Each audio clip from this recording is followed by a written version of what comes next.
Hello, everybody out there. Today is the start of the first show, Hope 101, and on today's topic, we're going to be talking about role models. There's role models all over, and a lot of people don't know who they should look up to. And on this show, we're going to figure out how you should look for a positive role model versus looking at a negative role model. What do you think, Alexis?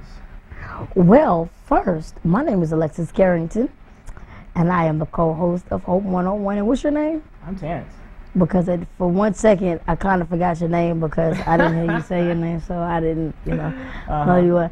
And before we get into role models, what is Hope 101 about? We're going to let you guys, because we kind of know, what Hope 101 is about, but we're going to school you and give you a one-on-one lesson on what. Yeah, go for it. Just no, go ahead. Hope 101 is about teen issues that go on in society. There's a lot of different issues that are going on in today's society, and we need to figure out how to address and solve these issues. Right. So this show is about solving the issues, addressing them, and helping the community figure out better ways to deal with things that they go on every day. That sound about right? Yeah. Sounds great. Sounds great. So, like I said, today we're talking about role models, and we have a very special guest today, Tia Gardner. Tia Gardner's from Urban Media Television. How you doing, Tia? I am good. How y'all doing? I'm great. Thank you for having me. Yeah, Not a problem. Thank you for having me. Well, tell us a little about what you do with Urban Media Television. Urban Media TV is a urban platform online. It's a television broadcasting station network. So we broadcast just like NBC or ABC, but to a urban community. So I like to correlate it with the BET of 1982. We are the BET. We're going to be speaking to the urban community, the children in the urban community, and then we want to talk about issues that affect kids in the urban community. Not so much what Wall Street says affects kids in the urban community, or what people on NBC that make $5 billion a year say affect people in the urban community, but really goes on in the streets. Right. So our flagship show is called The Urban View, bringing talk to the pavement.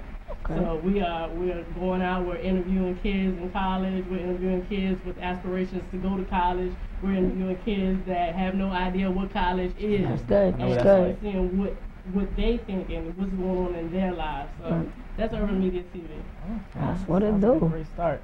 Like I said, we're going to talk about role models today. And a lot of people don't have a lot of different role models.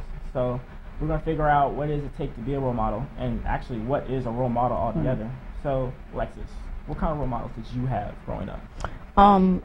Growing up, I really did grow up in church as a young person. I mean, my youth, I guess from the ages of about maybe like 11, 11 on up, I was really, in church, not forcibly, how your parents say, you got to go to church, unless I'm going to beat you, go to church, and, and they ain't have to beat me in church. I went, no, nothing like that. So, so I, one of the role models I had, and he's a big brother of mine, is a young man by the name of Michael Golden Jr., and he has just been a real influential role model in my life, and I know he's been an influential role model in a lot of other young people's lives. He started off as a young preacher and just worked his way up, and now he's getting ready to be a pastor at a church a church now. So that was a role model that I had growing up. Role models come in all different shapes and sizes. Yeah. They really do. Absolutely. So, Tia, what about you? What kind of role models did you have? I have to go straight old school. It was just my dad. Yeah. He held down our family. His work ethic was phenomenal, Right. crazy. Taught me the principles of going to a job, and not because you just love what you do. Right. Yeah.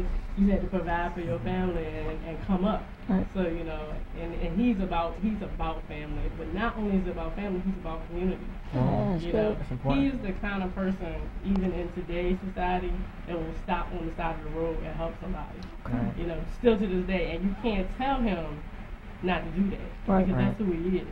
So that's growing up. That was definitely my role model. Not to mention Janet Jackson, but yeah, good job. Okay, wait a minute, bring it back. Yeah. All right. Yeah. Good old Janet. All right. Well, for me, it was family, and that's cliche to sound because a lot of people don't have family that's a good role model for them. But my family was great role models, especially my older sister. Even though used to stress me out. Happens. She was 9 years older than me, so she used to always get on my nerves. But she was always just a great role model for me. She was always that person I could go to. She knows more about me than I probably know about myself. Right. And that's why we're having the show today, because a lot of people don't know who to look up to. Right. There's a lot of people out there that look to the world in a negative way, and they look up to people that they probably shouldn't look up to. But I was fortunate. I wasn't more lucky or blessed to have role models. I just looked in the right places, and they were just given to me. So my family, definitely. There was also a man named Mr. Harper. He was a substitute teacher. But I'll never forget, he was just always that guy I could just always talk to. Right. He told me, I used to want to play basketball all the time. He said, you know what, you can do more than just basketball. Right. And he was the first person to ever tell me that. I never knew I could just be more than a basketball player. So I just thank God that he was there, gave me advice, made me keep my head in the books. It's always good to have family, but when you have that outside influence, like a friend or something like that, it always means a lot more. So, yeah, he was a great role model. My family, my sister, and like of course Jesus. Yeah, man. Gotta get him in there. Gotta get him in there. Gotta get him in there. Gotta get him in there. Great man to look at. So, on the next time we come back, we're going to get into what is the difference between a positive versus negative role model. So it's going to be really different. We were talking about it earlier before the show started. There's a lot of different things between looking at a positive versus negative, and I know Tia's going to have a lot to say about that. Oh yeah. So she's just anxious to say a lot, but yeah, a lot of difference between a positive and negative, and when we get back to that, we're going to get into that. All right. Stay tuned, Whole 101. We finna get it in. Role models. Let's go.